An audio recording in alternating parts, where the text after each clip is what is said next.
प्रिय साथियों, सभी का प्यार भरा नमस्कार। मैं रामचंद्र आप लोगों की सेवा में पुनः उपस्थित। आज हम पढ़ेंगे इकोनॉमिक्स एग्रीकल्चर यानी कृषि अर्थशास्त्र। तो कृषि अर्थशास्त्र में आज हम जानेंगे कि अर्थशास्त्र के अध्ययन से लाभ क्या हैं। तो वही डाल देंगे अर्थशास्त्र के अध्ययन से लाभ। अर्थशास्त्र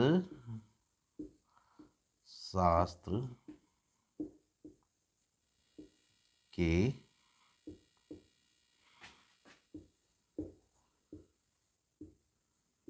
अध्ययन से लाभ।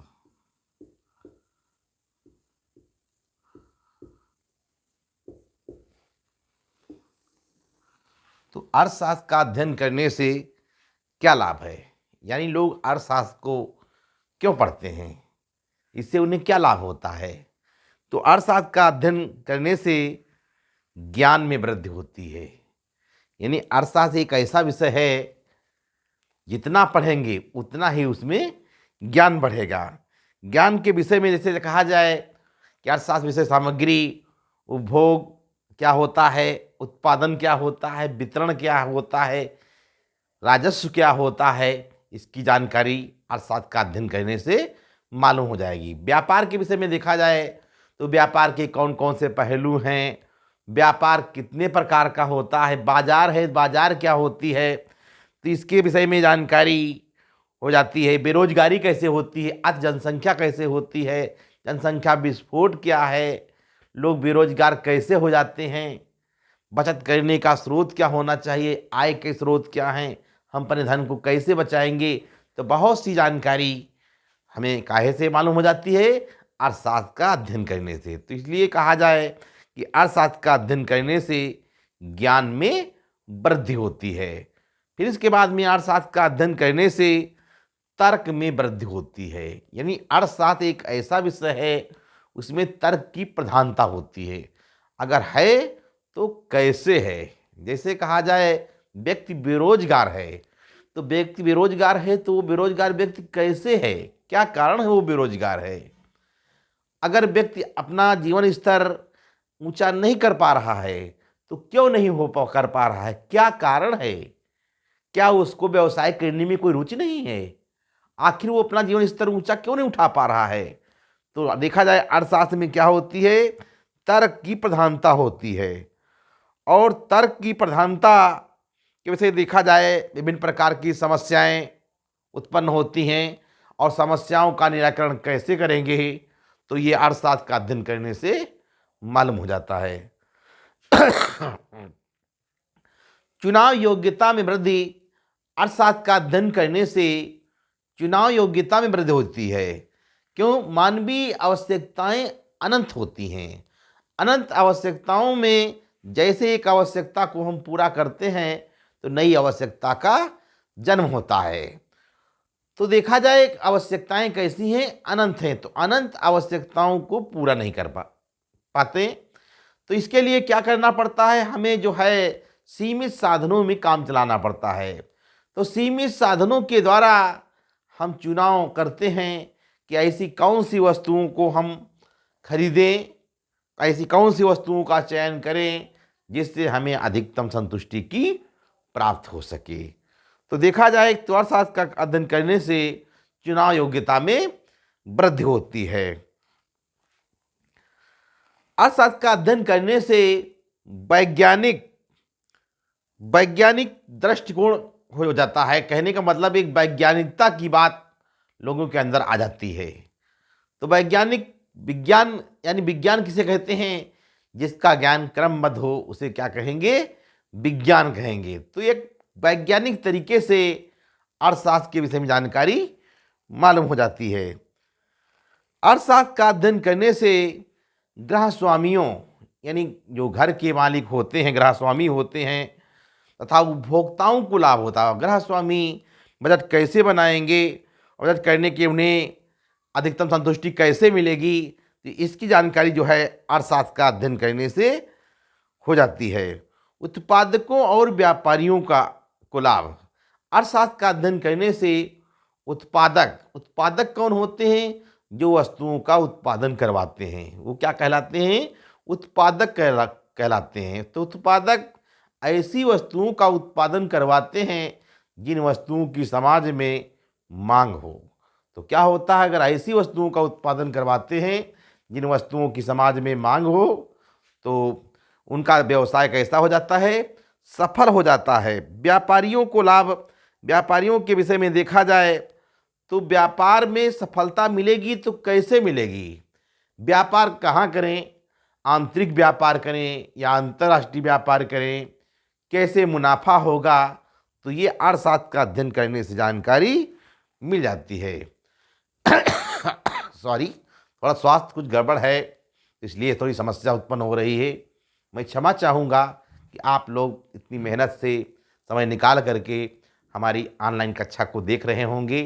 तो हम भी पूरा देखा जाए स्वास्थ्य खराब होते हुए भी फिर भी जो है हम अपनी ऑनलाइन कक्षा में तुम लोगों को बेहतरीन से बेहतरीन वीडियो उपलब्ध कराने की कोशिश कर रहे हैं। क्योंकि इस ठंडी का मौसम चल रहा है, सर्दी है तो कहीं बुखार की समस्या उत्पन्न होती है, तो कहीं खांसी आने लगती है, तमाम प्रकार की समस्याएं सर्दी के दिनों में होती हैं। तो इसके बाद में जानेंगे कि अर्थशास्त्र का अध्ययन करने से कृषकों को लाभ होता है। कृषकों के विषय में देखा जाए कि ऐसी कौन सी फसल को बोएं, किस तरीके से वैज्ञानिक ढंग से कृषि कार्य करें ताकि अधिक से अधिक उन्हें उत्पादन मिल सके। तो उसमें बताया गया जैसे हरित क्रांति। तो हरित क्रांति क्या है?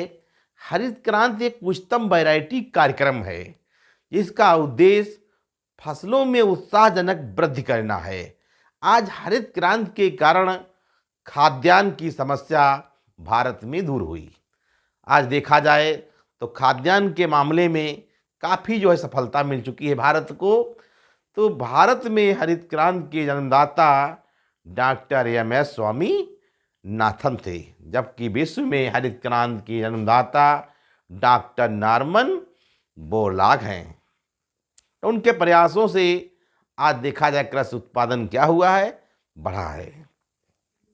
तो हरित क्रांति देखा जाए, फिर इसके बाद राजनीतिज्ञों को लाभ।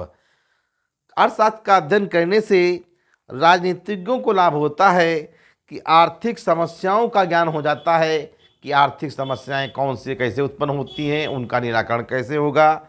एक वित्त मंत्री के लिए एक अर्थशास्त्र का अध्ययन या ज्ञान होना बहुत ही अति आवश्यक होता है। तो इसलिए देखा जाए तो अर्थशास्त्र का अध्ययन करने से बहुत सारे लाभ होते हैं। उसे चुनाव घोषणा पत्र में किन किन पहलुओं को ध्यान रखा जाए, कौन कौन सी समाज आवश्यकताएं चाहता है, उनका ध्यान रखा जाए तो उसमें जानकारी हो जाती है। समाज सुधारकों को लाभ। अर्थशास्त्र का अध्ययन करने से समाज सुधारकों को लाभ होता है। समाज सुधारक के विषय में अगर देखा जाए तो उन्हें लोगों का जीवन स्तर कैसा है, जैसे कहा जाए कि समाज में कौन कौन सी बुराइयां हैं, उन बुराइयों को कैसे दूर करेंगे, तो ये अर्थशास्त्र का अध्ययन करने से जानकारी हो जाती है। तो देखा जाए शिक्षा प्रणाली में भी सुधार जो है अर्थशास्त्र का अध्ययन करने से हो सकता है। श्रमिकों को लाभ।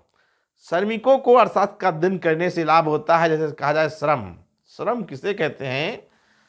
श्रम का अर्थ मनुष्य के उस आर्थिक प्रयत्न से लगाया जाता है, चाहे वो श्रम हाथ से करे या मस्तिष्क से करे, क्या कहलाएगा?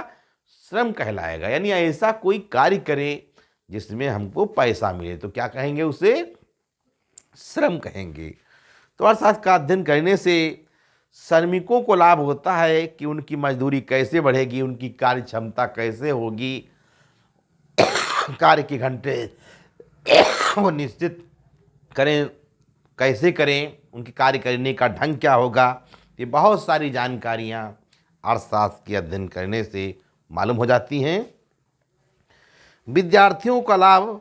अर्थशास्त्र का अध्ययन करने से विद्यार्थियों को भी लाभ होता है। विद्यार्थियों के विषय में कहा जाए तो विद्यार्थी क्या हैं? भावी निर्माता हैं। देश की बागडोर देखा जाए कि युवा वर्ग के हाथों में होती है और विद्यार्थी ही विद्यालयों से पढ़कर कुछ आगे बढ़ते हैं और समाज में अपना नाम रोशन करते हैं। आज जितने भी लोग ऊंचे ऊंचे पदों पर हैं वो एक दिन विद्यालय में शिक्षा ग्रहण की और ऊंचे पदों पर लोग पहुंच सकें। तो देखा जाए अर्थशास्त्र का अध्ययन करने से बहुत ही लाभ है। तो प्रिय साथियों, हमारे इस चैनल को सब्सक्राइब करें और लाइक करें तथा शेयर करें। आप लोग हमसे जुड़े रहेंगे और आप लोगों को हम बेहतरीन से बेहतरीन ऑनलाइन कक्षाएं उपलब्ध कराएंगे जो हमारे यूट्यूब चैनल पर चल रही हैं। कक्षा 11 अर्थशास्त्र, कक्षा 12 अर्थशास्त्र, कृषि अर्थशास्त्र तथा मोटिवेशन की ऑनलाइन कक्षाएं चल रही हैं जो कि आप लोगों के जीवन में खुशियां दिलाएंगी। तो प्रिय साथियों, आज की ऑनलाइन कक्षा में बस इतना ही। अगले दिन हम पुनः मिलेंगे। बहुत बहुत धन्यवाद। नमस्कार।